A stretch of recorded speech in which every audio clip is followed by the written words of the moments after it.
Hi, Ear Sign, Aquarius, Gemini, Libra. Kumusta po kayong lahat?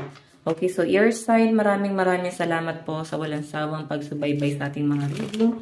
And kung ikaw ay bago pa lang sa ating channel, mag-subscribe na po kayo. And i-click mo na rin yung ating notification bell para lagi kang updated sa ating mga bagong upload. Okay, so Ear Sign, tingnan natin. Gabay kapalaran po ni Ear Sign, Aquarius, Gemini, Libra. Okay, Ear Sign. Meron tayong Two of Cups. Okay.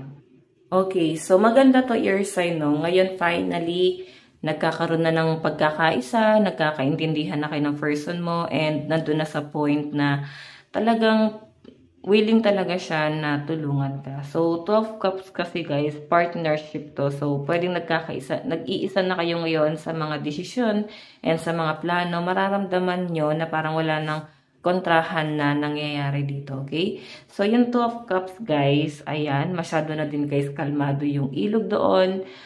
Okay? So, pinapakita sa akin dito na kalmado ang mga magiging desisyon and mga pinaplano ng mga Ear Sign, and kung ikaw ay may mga partner nga dito, then I think smooth yung transaction, okay? Maganda yung mga nabubuong plano.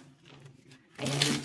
So, mafe-feel lang ng ibang Ear Sign na parang minsan nagkakaroon lang ng misunderstanding kasi pwedeng hindi mo nagustuhan yung mga narinig mo. So, parang may mga bagay na nagpapatrigger.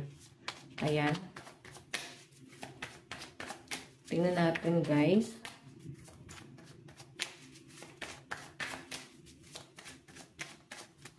Okay, so meron tayong Knight of Swords. So, may struggle din talaga yung mga Ear Sign, no? Hindi mo rin kasi talaga masimulan yung mga bagay na gusto mo. Kasi parang, pwedeng may nagpapabigat sa kalooban mo, or pwedeng may nagpipigil, pwedeng may conflict. Then, parang, yun nga, may problema. Gustong-gusto mo naman solusyonan tong problema na to, pero parang wala ka kasing kakayahan. So, nandun sa point na parang nai-stress, makaka-feel ka na parang nada-down. Ayan. Nada-down yung energy nyo. Okay? Tignan pa natin, guys. Ear Sign.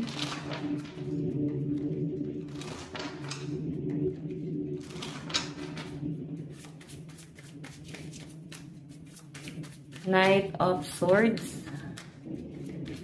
Okay, Knight of Swords. Okay, wait lang guys. Ano naman kayo guys, pinipilit nyo naman talagang ilaban, no? Kung hindi man kayo nagkakaintindihan sa mga desisyon, eto ha, na-feel ko lang dito, wala ka rin kasing magawa, nadi-disappoint or parang nawawalan ka ng confident kasi ginagawa mo naman, yun nga lang talagang nadadown ka. And merong nangyayari kung bakit ganyan yung nararamdaman mo. Okay? Tignan pa natin guys. Meron, di ba? Oo nga, nagsisisi ka na. Alam mo kasalanan mo, pero ayaw mo na kasing ipamukha sa'yo na parang may pagkakamali ka nga at hindi ka naging handa. Hindi mo man lang masyado na pagplanuhan yung mga conflict na nangyayari sa inyo guys. So, nasa sense ko sa mga Ear Sign ngayon, may mga regret, okay? Pero ang nakakatuwa naman guys, may superhero. May sumasalo sa inyo. Ayan o.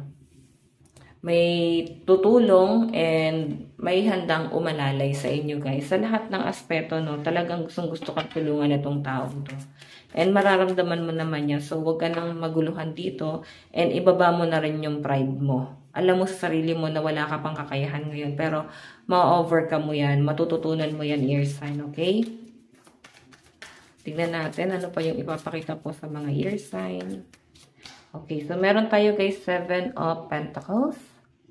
Okay, so Ear Sign sa malinaw na nasasagap ko rito. Ito kasing 7 of Pentacles. Ano to parang may mga napagod na dito. So, parang ipinaubaya mo na nga lang muna sa may kakayahan.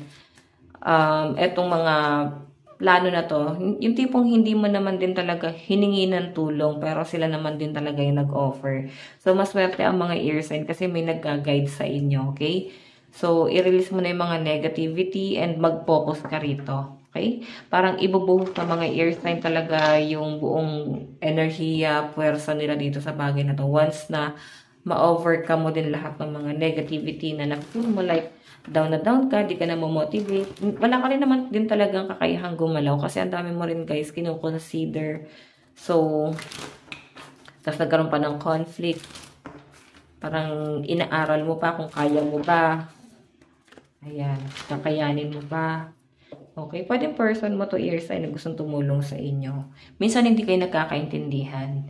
Okay, pero siya pa rin yung tutulong sa inyo guys. So, yung mga disappointment na nafe-feel mo rito, hindi dahil galit ka sa kanya. Nadi-disappoint ka kasi parang siya na naman yung sasalo. Okay? I think yung pride talaga. Pero wala kayong choice. Kaya parang hayaan nyo na. And I think yung disappointment mo dyan is parang feeling mo wala kang maitulong pa sa ngayon. Okay? Tingnan natin guys.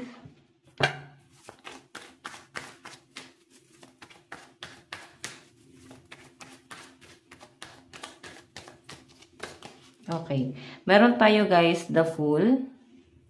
Okay. New beginning to guys. Napakaganda nito kasi talagang hindi nauubusan ng mga positivity ang mga ear sign. And nasa nakikita ko rito guys, maganda, no? Maganda yung mga magiging resulta ng mga planong nangyari. So, sabi nila kasi pag biglaan talaga, mas nagiging maganda yung result, no? And parang ganun din kasi yung nangyayari. Biglaan talaga siya. So, the Fool kasi guys, new beginning din naman to.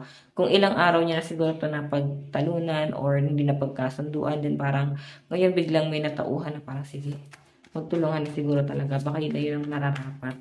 Tingnan natin ano pa tong Knight of Swords. Meron tayong Page of Pentacles. Okay. So, ito guys, Knight of Swords. Ano to? Knight of Swords, tapos Page of Pentacles. So, feeling ko struggle to sa trabaho. Pwedeng training. Di ka pa makapag-adjust kasi bago ka pa lang sa environment na yan. Parang di mo alam kung anong gagawin mo. Nakikita ko nangangapa ka pa. Kahit sabihin natin, alam mo na yung mga mechanics. May mga kahinaan ka pa rin talaga. Okay na? Yun yung parang nagpipigil sa inyo kung ba't wala ka pang masimulan. Kaya parang nai-stress din yung iba sa inyo, guys.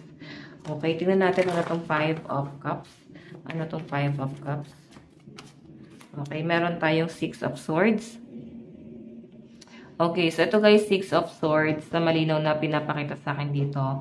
Relocation siya. 5 of Cups kasi pag alis, pwedeng sa biyahe mo, kung meron kang pinaplanong biyahe, pwedeng pagod ka, nandun na yung stress, halo-halong pagod, na parang hindi mo na kaya yung mga nangyayari. Then I think, sa mga ear sign dito, sinatsaga nyo na lang kasi wala naman kayong choice.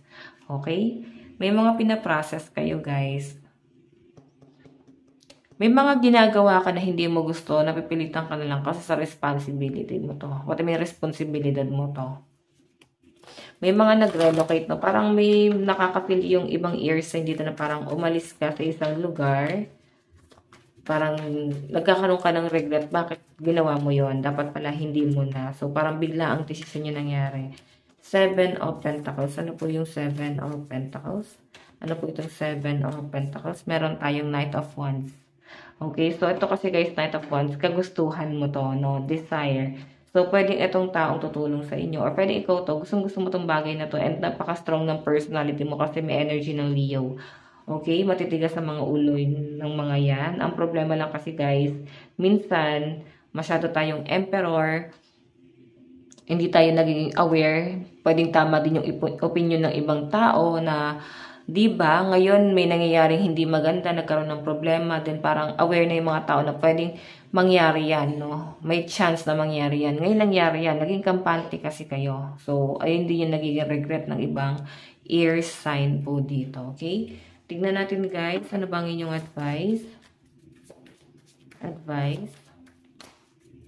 Okay. So, meron tayo guys, reflect on your priorities. Ayan. Ang dami nyo guys kino-consider na mga responsibilidad. Then parang bigat na bigat ka na sa mga responsibilidad mo, mga inaasikaso mo. Kaya parang di ka makapag-focus talaga sa trabaho mo. Okay? So, ayan. Ear sign. Ito lang naman po ang inyong reading. Bukas po ulit. God bless and love you all. Bye-bye po.